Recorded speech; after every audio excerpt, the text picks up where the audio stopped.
吴代，我感觉有7、8分像了。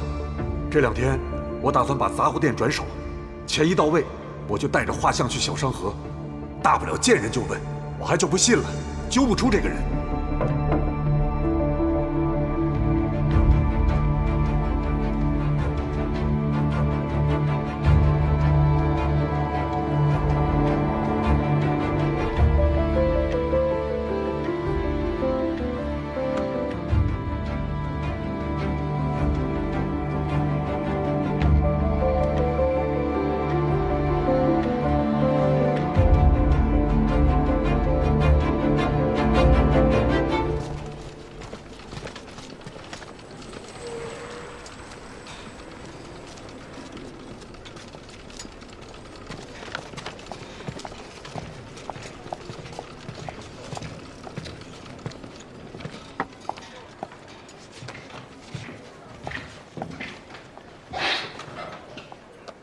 很会选地方，内外都有摄像头，人也很多，很懂得保护自己。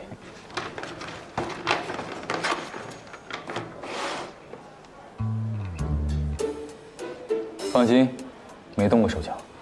无功不受禄，不受你东西。草莓我也没吃，扔了。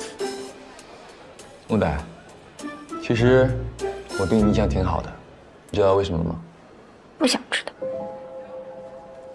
你功夫好，但下手知轻重，留余地，跟你打交道不累。你刀都架我脖子上了，还夸我武功好，讽刺我呢吧？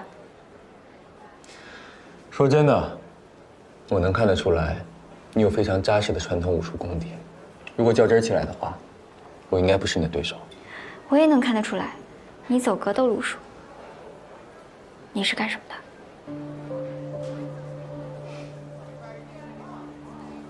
无所谓，我也不想知道。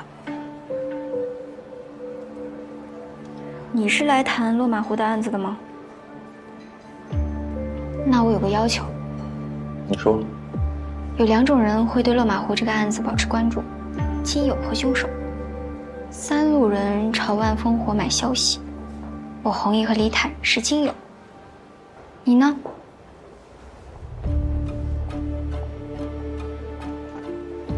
你对我弘毅挺了解的吧？李坦你也挺熟的吧？你找我聊可以，那你要我们全盘托出，你自己藏着掖着的，不太好吧？我很忙哦，你要不说我可走了。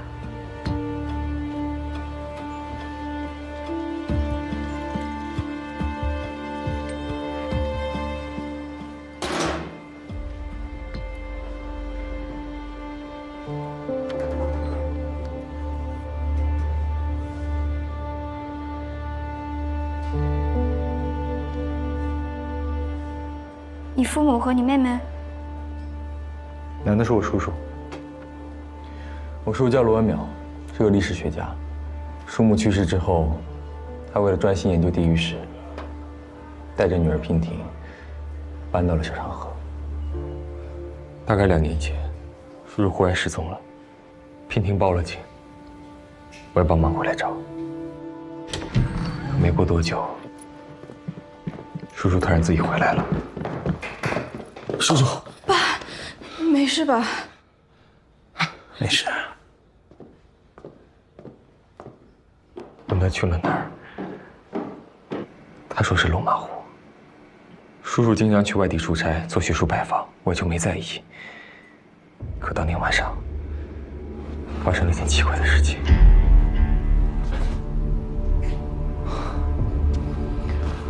叔叔，你怎么还不睡啊？都几点了？ 叔叔，罗人，不要让我去杀人，把我关起来。什么意思啊？我也不知道。我一直追问，可他却表现得像是从来没有说过这句话，就好像…… 跟我开了个恶意的玩笑，可能是正因为印象太深刻了，我一直有所防备，所以我每天晚上都反锁大门。叔叔，我进来了。白天叔叔外出的时候，我也尽量跟着。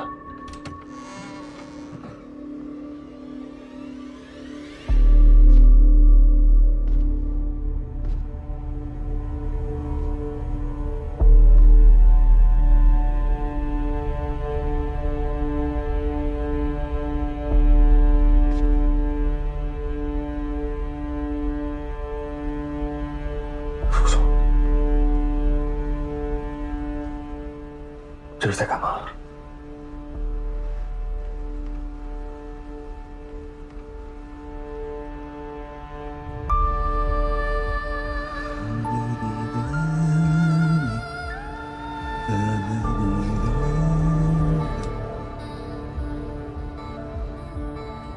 后来几天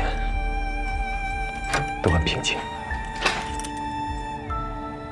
我就放宽了心。可没想到，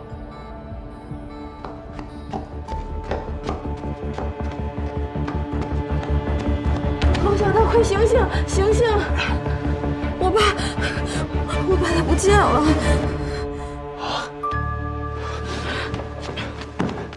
你不是反锁大门了吗？翻墙走的。你相信吗？我叔叔50多岁，肩不能挑，手不能提，连自行车都骑不好。他居然能翻过4米多高的围墙，而且我觉得那个人满头白发，应该好对付。可我没想到，他力气如此的大。我立刻追出去，途经一条小巷，巷子里有一户着火了，里面有人在厮打。你去看了？屋里的景象很惨。李坦是不是也在啊？刚开始我以为李坦是凶手，因为我进去的时候看到他正掐着我叔叔的脖子。你知道的，有的时候你只是看到一个画面，并不是真相，但你会仓促下结论。我知道。当时我把李坦给打晕了，叔叔就在这个时候跑了。我看到他的眼神，那种嗜血的眼神，我立刻明白是我搞错了，我叔叔才是凶手。当我追出去之后，看到他的速度和力量，那根本不是我叔叔，可他确实是我叔叔。那后来呢？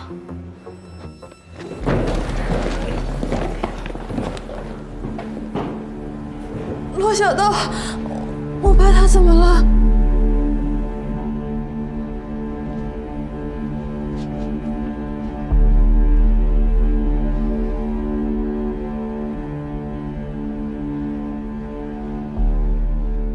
叔叔，你是不是杀人了？啊！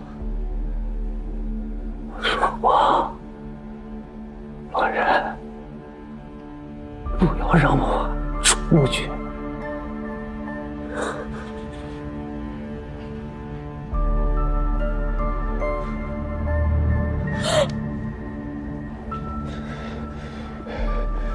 皮丁，把绳子拿来，快！我把叔叔绑起来，先去找李坦，他是现场唯一的目击者。我得问清楚，到底发生了什么事？刚发生了什么事儿？谁杀的人？抓住了，终于抓住了，抓住了！说什么？月清，终于抓住了！你说清楚！我送你山里。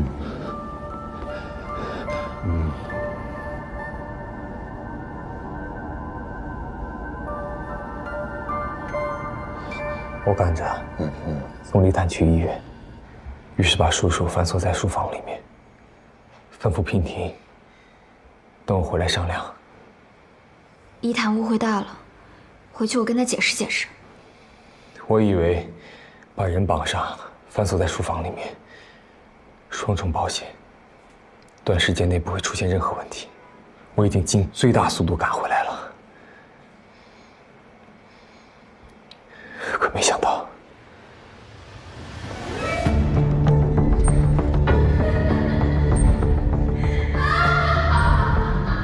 叔叔死了。娉婷，娉婷疯了。我不知道究竟发生了什么事情，也许他听说我要报警，赶紧把叔叔放了出来。可法医鉴定，叔叔是自杀。那娉婷为什么会疯呢？就算目睹叔叔自杀，至于被吓疯，直到我见到了曾春娇，了解到柳树海当时发生的情形，我才意识到，娉婷也许经历了同样可怕的事情。整件事情都太诡异了。我从这个案子开始回溯，从利坦开始查，知道了落马湖案。但落马湖案的真凶绝对不是我叔叔，他那个时候还在国外求学。后来了解到了有霍子红是好人物，然后我整合我所能寻求的一切线索。如果这是一场大戏，现在整个戏演都在霍子红一个人身上。陆丹，我需要你的帮忙。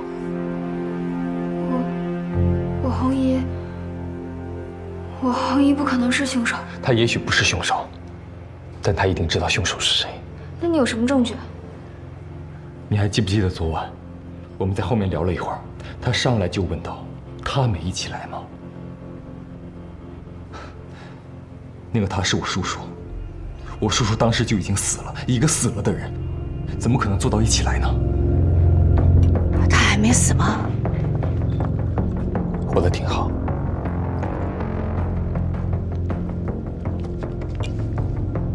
他还真能活。我意识到我们在鸡同鸭讲，我们说的是同一件事情，但聊的不是同一个人。他说的不是我叔叔，而是真正的凶手。他的语气让我觉得他跟凶手打过交道，于是我扎了他一下。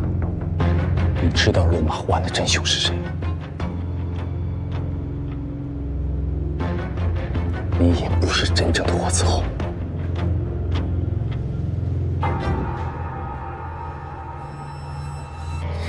接下来他什么反应，你也看到了。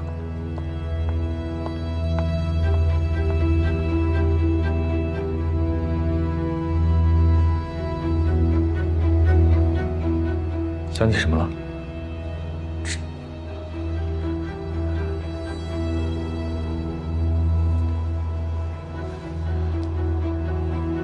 张光华。张光华谁？张光华是我红姨在万烽火那儿背的第二个案子，他也是落马湖人，而且之前跟李亚青住过同一栋楼。后来，落马湖的案子发生不久，他就失踪了。再后来，他的贴身物件被发现在大通的颐和滩那儿，好像人是遇难了。大通。大通？地名怎么这么熟啊？我好像在哪儿看见过。刘书海翻车落水的地方。对，就在大通。对。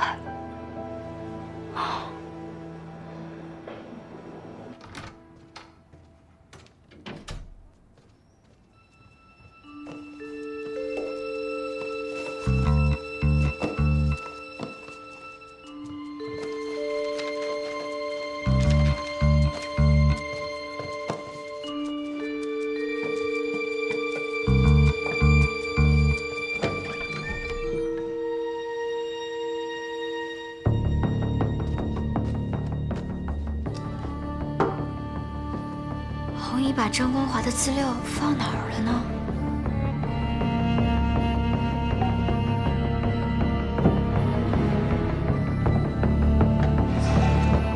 我不知道啊，我一下午也没见到木袋了。行，那你再找找吧啊，哎。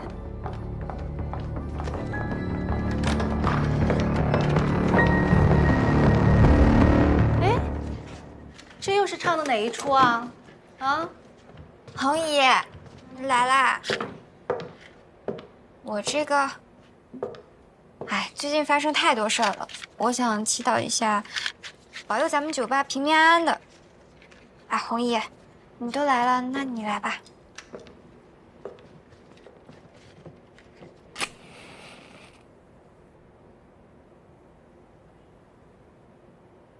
好了。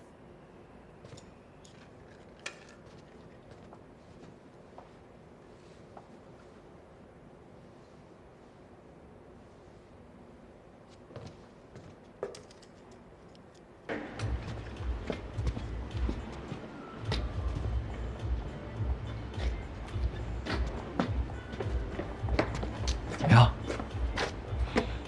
我没找到。啊？我不知道红衣把张光华的资料到底放哪儿了。没事儿，万烽火那儿应该有底本。那你接下来怎么办啊3起案子大致情形我都了解了，得尽快理出他们之间的关联。直觉告诉我，里头应该有条暗线。等，3起，不是2起吗？哦，对，达罗恩特尔那件事情你还不知道。哎，要不去我家，你帮我梳理一下，我给你补充更多细节。去你家？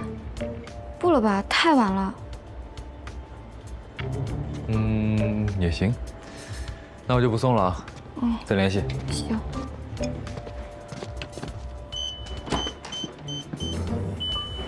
不是，你住这儿啊？那我这……请进。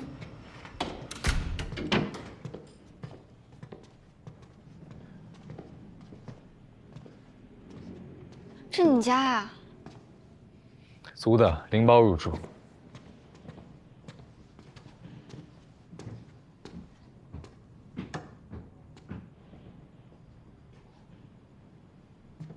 来啊！去哪儿？房间。啊？哎，资料在我房间。哦。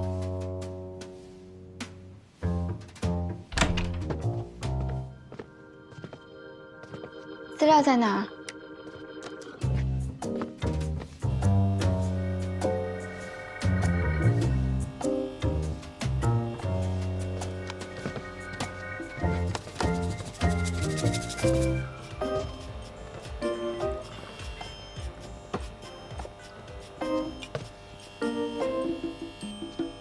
这里能看到酒吧啊，还能看到我房间呢。我说这2天怎么总有一种被人偷窥的感觉？偷窥一般是不良目的，我这种叫侦查或者观察。来看资料，刘树海死前提过2个案子，一件是落马湖，另一件岑春娇没说。所以你私下向岑春娇买通了消息？这个案子发生在5年前，达伦特尔，牧区，冬天，犯案的手法也是先杀人，后使用鱼线。不过这个案子没人知道。没人知道。受害者被雪困住，也有狼群。这个事情就算在天灾头上了。话说回来，这几个案子从地域上看有什么规律吗？彼此距离都很远，看不出什么联系啊。时间上呢？第2起和第3起案子之间隔了3年，但是第1起和第2起案子之间居然隔了17年。然后就是媒体凶案的凶手。我始终觉得，第1起案子不是刘树海做的。第一，2起案子相隔时间太久；第二，案子发生的时候，刘树海才刚成年，怎么会突然到落马湖杀死跟自己毫不相干的李雅青一家呢？对啊，我之前一直没有头绪，直到你跟我提到张光华，很巧吧？张光华也住在落马湖，而更巧的是，张光华的遗物遗落在大同，柳树海也是在大同翻车落水的。他们两个都有一个时空焦点，大同，而柳树海和我叔叔之间也有一个。柳树海是在济泉死掉的。记不记得我跟你说过，我叔叔失踪那次，我帮忙回来找。我问娉婷，叔叔离家出走之前有没有什么奇怪的地方？结果娉婷告诉我叔叔曾经去济泉出差，回来生了一场大病。从那之后就不对劲。5年前，真不好意思啊，我叔叔买错票，是我跑错了地方，阴差阳错的住进曾春娇的小旅馆。好，那好，就这样。上楼右拐，一直往里走，202房。岑春娇说刘树海住203啊，这么巧啊？就是这么巧，单双号门。刘树海死的时候，我叔叔也在。经理已经报警了。抱歉。还记不记得，刘树海死的时候，背后少了块皮？岑春娇说过，他背后的那块皮形状特别规整。我叔叔也是。刘树海自大通落水之后就不正常了，你叔叔从济泉回来也开始古怪，我觉得有问题，就好像一个杀人接力游戏，前一个人死了，后一个人继续接力，再去犯案，然后再下一个，再下一个。说不定幕后有人全程操控这一切，割走参与者的皮，作为参赛纪念。想到什么了吗？想到什么？接力赛结束了吗？什么意思？刘树海死的时候，我叔叔在他身边，接了下一棒。而我叔叔死的时候，他身边还有个人。娉婷。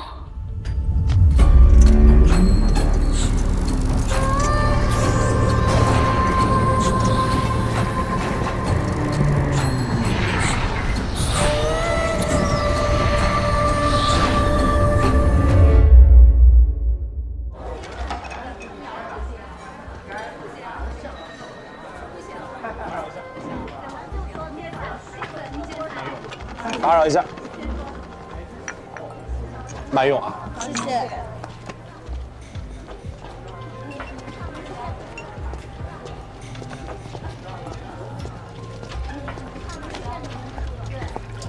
妹妹回来了，你干嘛去了？办事儿。啊？你这么大木袋亲自办事？不是，你看人唐僧，妖精不用他打，斋饭不用他画，连担子都不用他挑，就因为他手底下有仨好徒弟。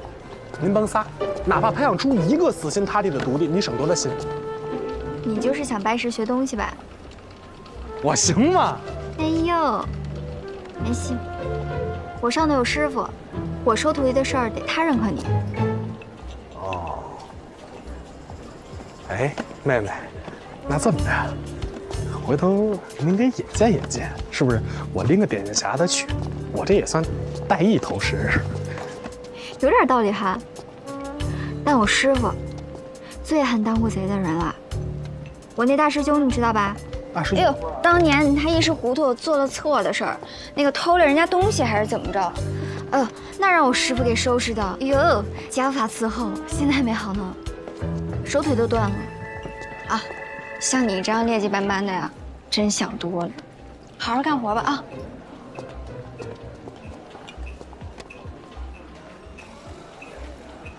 气性也太大了。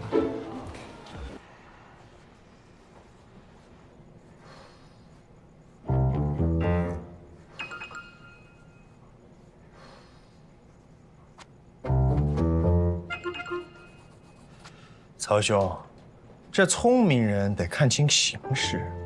那武学是走向示威的，你就算练成了绝世高手，我一颗子弹过来，你也得谁练成了为了跟人玩命啊？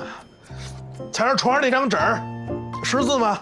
第4步，我要成为巨星。哎呦，你还成为巨星呢？你第1步就迈错了，你不是有前科吗？你成了也是塌房艺人。你扶我一把，扶我！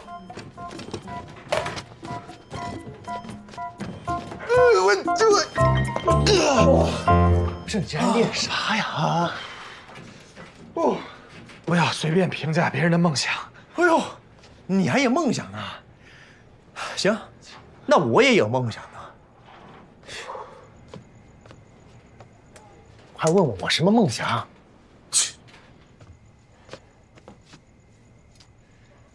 我的梦想呢，就是有一位颜值过硬、温柔可人的富婆从天而降。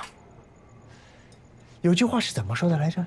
这许我一世安稳，免我半世流离。吃软饭呗。不是曹兄，这话怎么到你嘴里就那么的俗呢？只是多了些许金钱的元素而已。所以这才是梦想嘛。这梦一梦，想一想就行了。再说一句啊，曹兄，你有地儿睡，有饭吃，将就着活吧。不是三三，你这人怎么这么灰呀？你年纪轻轻的，眼睛里就失去色彩。我可不能跟你一样，就怕白天没什么事儿。明儿啊，我再出去打一份工，哪么扛大包呢？凭自己力气吃饭不丢人，我得让木蛋对我刮目相看。呦！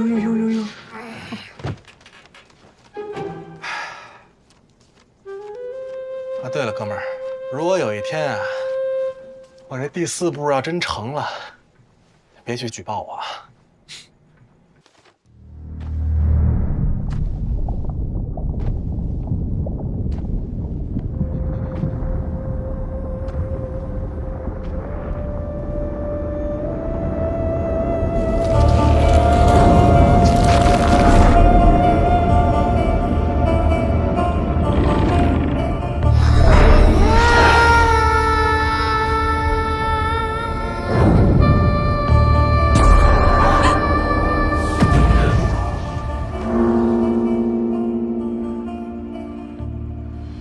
不行，要弄清真相，还是要从弘毅入手。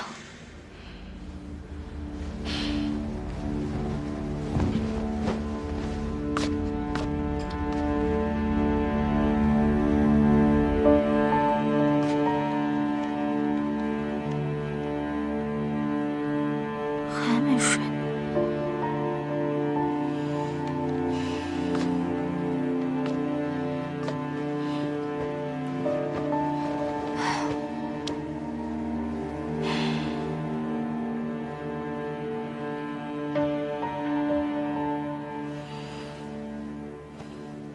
说不定幕后有人全程操控这一切，割走参与者的皮，作为参赛纪念。割皮的人应该就是终极大 BOSS 了。这人会是张光华吗？罗文淼那次也就算了，刘硕还死的时候，岑春娇就在走廊里，那么短的时间，他能做到进屋、割皮、逃走，不留任何痕迹，太可怕了。这哪像人能做出来的？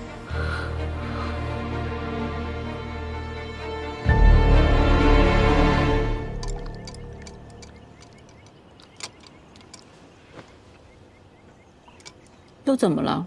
还不是因为那个李坦，气死人了。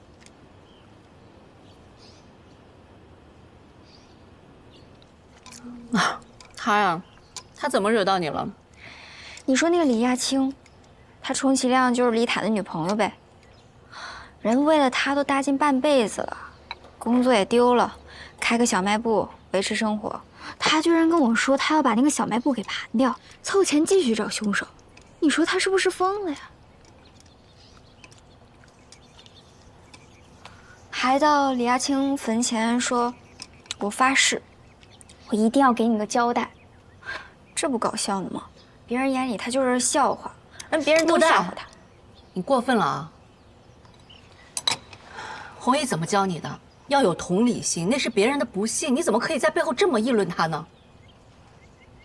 对不起啊，弘毅，我是不该这么讲李叔，但我心里有个疑问。弘毅，你还记得那个罗润吗？他叔叔、他妹妹，一死一疯，他自己都是个受害者。你是说，罗任也是受害者，而且杀他叔叔的凶手跟20年前的凶手有关系？嗯，所以找到落马湖的凶手特别重要。红姨，我都看得出来你知道一些事的，可不可以在不伤害自己的情况下，把能讲的讲出来？木代，你想多了。红衣真的什么都不知道。我要是知道的话，我犯得着让那个万夫火去打听干什么？行了，你别问了。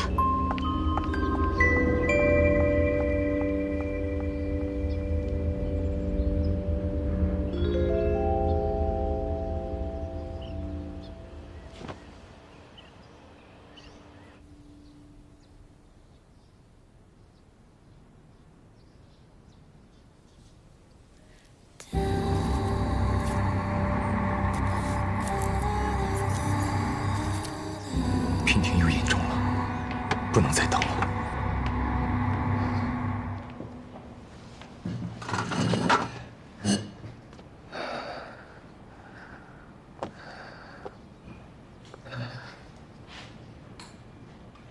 木代，可以给我李坦的联系方式吗？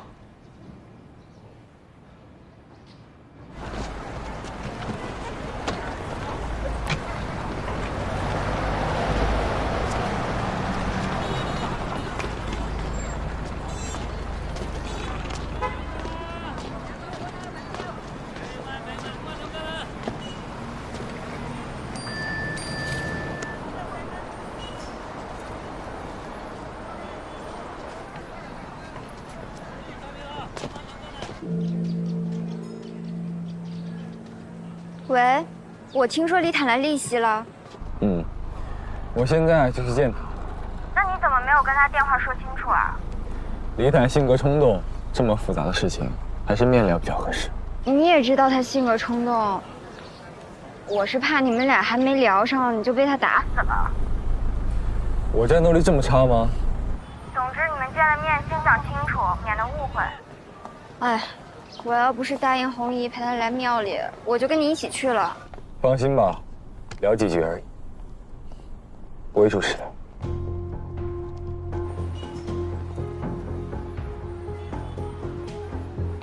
先挂了，再联系。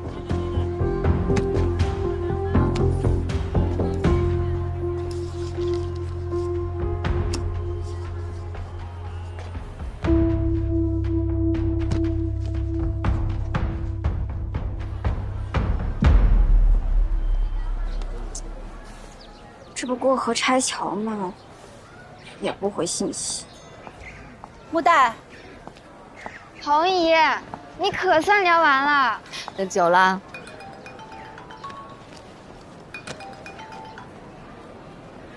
林叔，你怎么满头大汗的？我找着凶手了，老子死了，骗赢了。但是我找到这小的，我也算整屏幕了。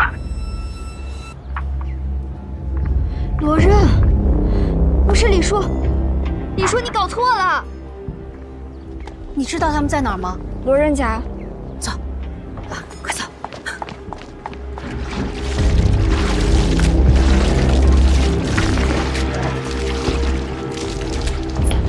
别过来！木代，你出去，快出去！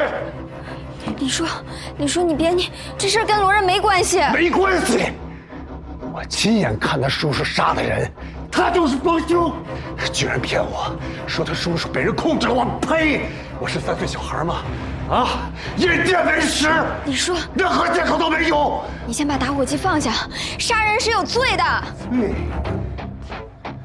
我连命都豁出去了，22年了，22年了，我终于可以给雅青一个交代了。李坦，是我，李坦。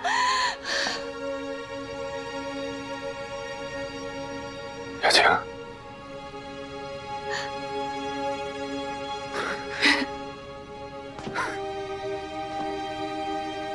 雅青，是我。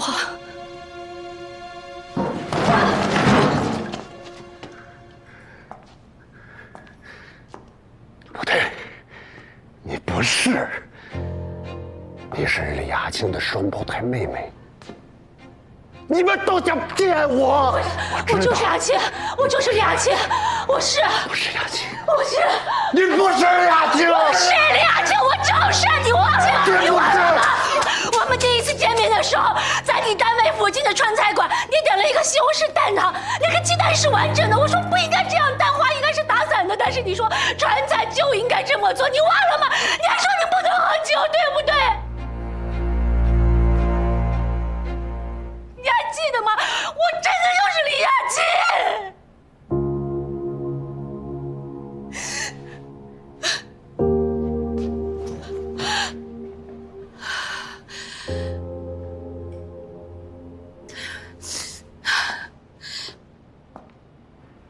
亚庆，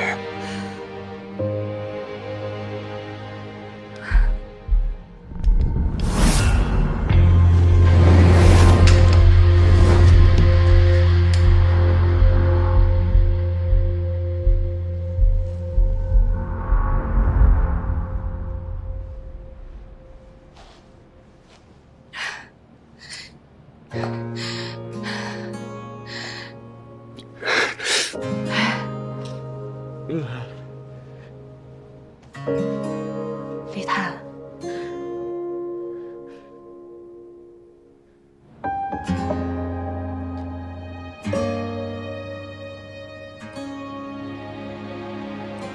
我有话跟你说。哎，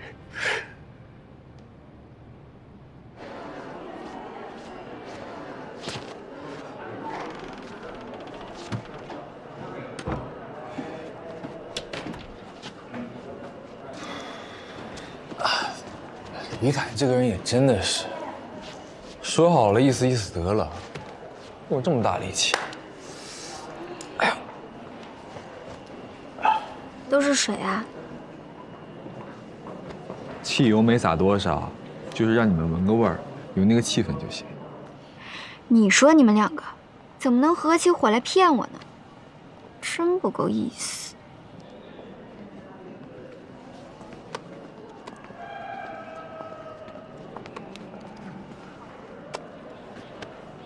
郑博早上发给我的。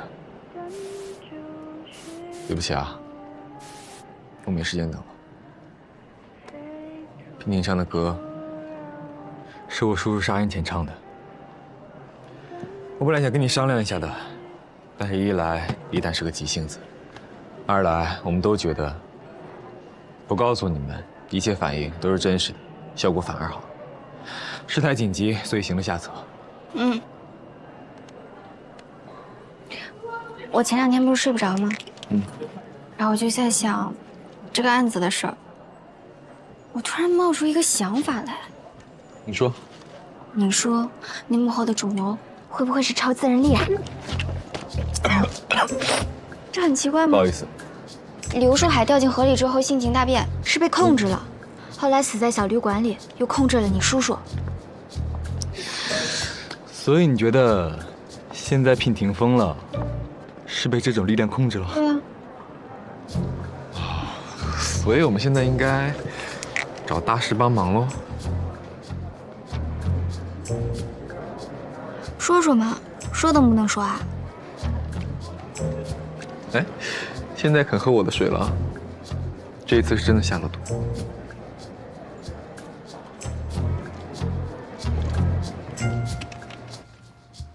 其实有好多话早应该告诉你，但是一直没有好的机会。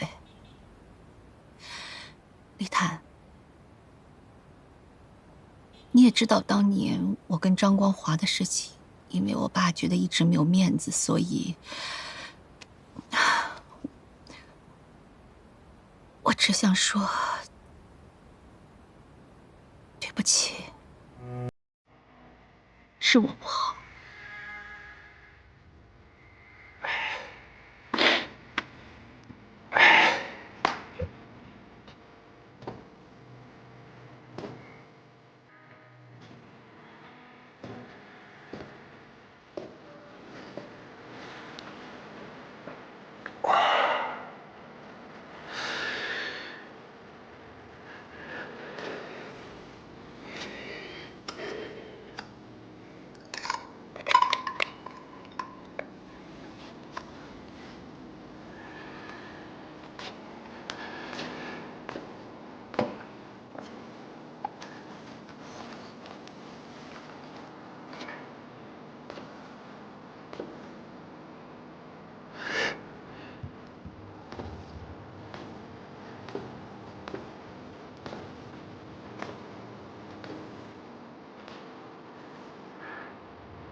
叔，你们聊的怎么？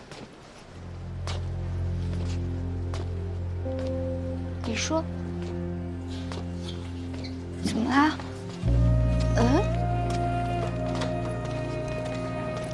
李叔，您去哪儿啊？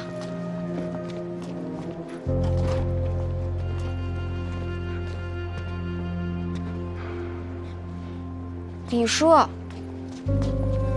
怎么回事啊？恒姨，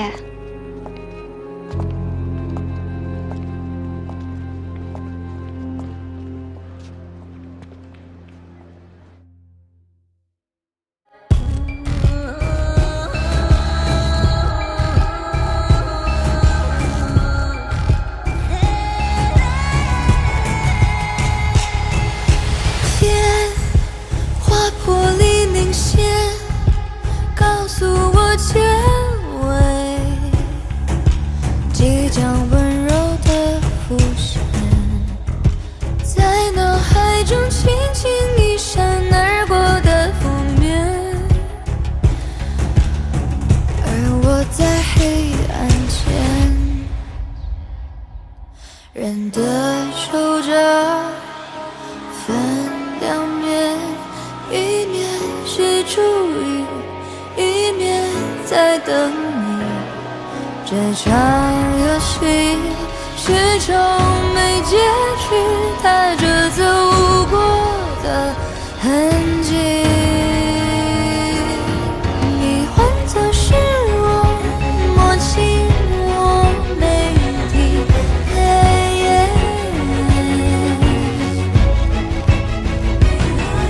我变成是你，感受你每一个呼吸，然后继续渐行天，划破黎明线，告诉我结尾，即将温柔的浮现，在脑海中轻轻一闪而过的负面，而我在黑暗间划破黎明线，告诉我结尾，即将温柔的浮现，在脑海中轻轻一闪而过的负面，而我在黑暗间。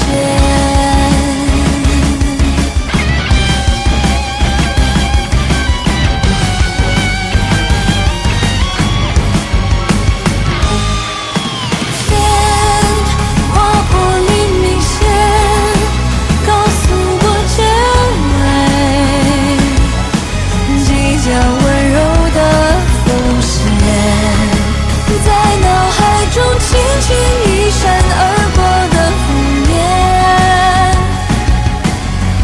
而我在黑暗